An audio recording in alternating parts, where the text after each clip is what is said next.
Alright, the next one that we're going to be talking about has been cancelled and rebooked a couple of times. Alex Perez versus Matt Schnell is taking place in the flyweight division. Definitely worth noting that Matt Schnell last fought in the bantamweight division, and he fought Rogerio Bontorin, where he was outstruck. Let's be honest, he was outstruck a little bit by Rogerio Bontorin. Matt Schnell, very good submission game, very good ground game, but he seems to have fallen in love with his hands recently. He likes to keep the fight on the feet, and I think that is where Alex Perez is going to have a bit of an advantage in this one.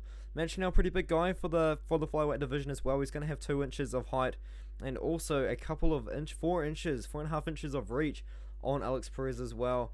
But I think that if he wants to get this fight, I think if he's going to win, he's going to have to take the fight to the ground and submit Alex Perez. Alex Perez does have 4 submission losses. He got ground and pounded out by Joseph Benavidez.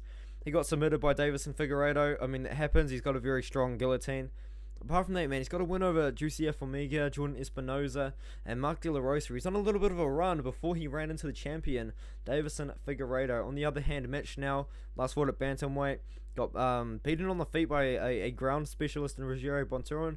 He's got a split decision win over Tyson Nam, which doesn't really look that great on his record, as I don't think Tyson Nam's even in the UFC anymore. Lost to Alejandro Pantoja by knockout. Got submitted by Jordan Espinoza. Won by submission of Jordan Espinoza and Lewis Smoker. Pretty good wins in my opinion, especially for the time, which was about 2.5 years ago. I am picking Alex Perez to win this fight. I do think he's fought the high level competition. I do think he's a little bit better everywhere except just in pure Brazilian Jiu-Jitsu. I do think that Matt Schnell would probably have a pretty good chance of submitting Alex Perez in this fight. It's crazy how wide of an underdog he actually is, considering Alex Perez has been submitted 4 times in his career. A lot of Matt Schnell's wins, especially in the UFC, have come by submission. Let's have a little look at his official stats. 9 submission wins for Matt Schnell. Alex Perez, on the other hand, a few knockout wins as well. He's got very strong leg kicks, which I was actually meant to talk about.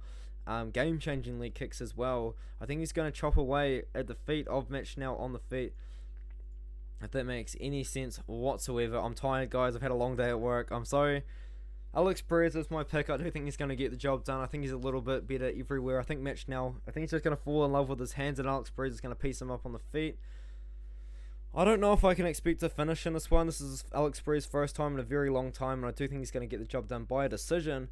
Not a lot of confidence in the prop, though. I think Perez, just as is pretty good, but this could be a very trapped line here, let's be honest. He's a minus 400 favorite. Matt Schnell is not anyone just to sleep on. Matt Schnell is pretty decent, man, but I do think Alex Perez is going to win the fight, even though he hasn't fought in a very long time. Let's go Alex Perez.